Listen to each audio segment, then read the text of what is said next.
Hello everyone, welcome back to my channel Rik and Rik's mom daily lifestyle.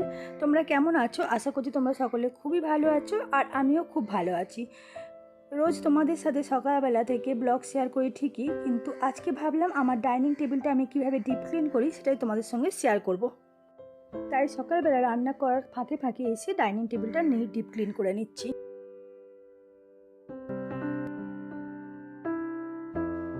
আসলে আগামীকাল শিবরাত্রি ব্রত, তাই আজ নিরামিষ খেতে হয়। আর আমরা যেহেতু জয়েন্ট ফ্যামিলিতে থাকি, তাই ডাইনিং টেবিলে কে কখন আঁশ পেঁয়াজ খেয়ে রেখেছে তার কোনো ঠিক থাকে না। তাই আজ যেহেতু নিরামিষ খাবো, তাই ডাইনিং টেবিলটা ভালো করে ক্লিন করতে এসে দেখি ডাইনিং টেবিলের নিচে যে কাঠের স্ট্যান্ডটা আছে তাতে অনেক ধুলো জমেছে। তাই ভাবলাম ক্লিন যখন করছি ডিপ ক্লিনটাই করে ফেলি।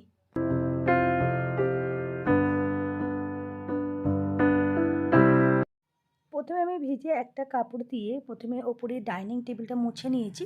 এবার বুঝতে পারছো নিশ্চয়ই, তোমরা বুঝতে পারছো কি জানি না, কাঁচের নিচটা মানে ওপরটা তো মুছেছি, কাঁচের নিচটা আমি দেখো হাত দিয়ে মুছছি, আর ওপর দিয়ে দেখো আমার মুখটা দেখা যাচ্ছে। তো যাই হোক, ওপর নিচ দুটোই কাঁচের জিনিসটা ভালো করে মুছে নিচ্ছি ডাইনিং টেবিলটা।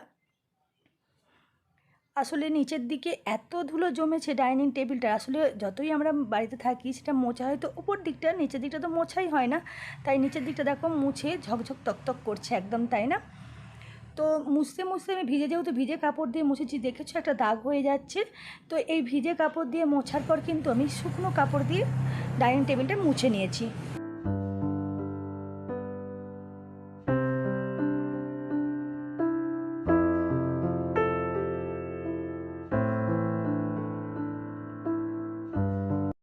আর ডাইনিং টেবিলটা যে কাঠের স্ট্যান্ডের ওপর বসানো আছে, সেই কাঠের স্ট্যান্ডগুলো দেখো কি কত ধুলো। আসলে রাস্তার ধারে বাড়ি হলে যা হয়, সমস্ত ধুলোটাই জানলার কাঁচ দিয়ে বেরিয়ে আসে। আমাদের ডাইনিং টেবিলটা একদম জানলার ধারে, তার জন্য এত ধুলো। আর যতই ওপরটা মোছা হয়, কিন্তু ডাইনিং টেবিলটা যে স্ট্যান্ডের ওপর দাঁড় করানো থাকে কাঠের, ওটা তো মোছা হয় না। তাই দেখো আমি সেম প্রসেসে মুছে নিচ্ছি। প্রথমে একটা ভিজে কাপড় দিয়ে আমি পুরো কাঠের স্ট্যান্ডটা মুছে নিলাম। এরপর কিন্তু আমি শুকনো কাপড় দিয়ে একদম পুরো স্ট্যান্ডটা মুছে নেব।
ডাইনিং টেবিলের কাঠের স্ট্যান্ডটা যেহেতু আমার ডিপ ক্লিন করা পুরো কমপ্লিট হয়ে গেছে, তারপর দেখো ভাবলাম চেয়ারগুলোকে ভালো করে সুন্দর করেও ক্লিন করে নিই। তাই চেয়ারগুলোকে ক্লিন করতে গেলে তো আর আমি রুমের মধ্যে ক্লিন করতে পারি না। তাই প্রথমে ভেবেছিলাম বাথরুমে বা টয়লেটে নিয়ে গিয়ে ক্লিন করব, কিন্তু ভাবলাম না, ছাদে যেহেতু জায়গা অনেকটা বেশি, তাই ছাদেই নিয়ে চললাম। জলেরও অভাব নেই, ছাদে নিয়ে এসে ভালো করে সার্ফ জল দিয়ে আমি পুরো চেয়ারগুলো উল্টে পাল্টে ক্লিন করে নিচ্ছি। আর দেখো, যেহেতু চেয়ারের এই ঘাঁচগুলো আছে, এই ঘাঁচগুলো পরিষ্কার করতে আমি পারছিলাম না, আমার আঙুলটাও ঢুকছিল না। তাই ভাবলাম ব্রাশে করে খুব সুবিধা হবে। দেখো, যে দাঁত মাজি যে ব্রাশগুলো আমরা, ওগুলো ওয়েস্টেজ যে ব্রাশগুলো আছে যেগুলো আমরা ইউজ করি না, আর সেই ব্রাশ দিয়ে দেখো আমি কর্নারগুলোকে সুন্দর করে ক্লিন করে নিচ্ছি। আসলে কর্নারগুলো এত ময়লা হয় যে চিন্তার বাইরে, তাই এইভাবে ব্রাশে করে আমি ক্লিন করে নিচ্ছি। তোমরাও কিন্তু এইভাবে ক্লিন করে নিতে পারো chair table.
Neat and clean করা পুরো কমপ্লিট হয়ে গেছে।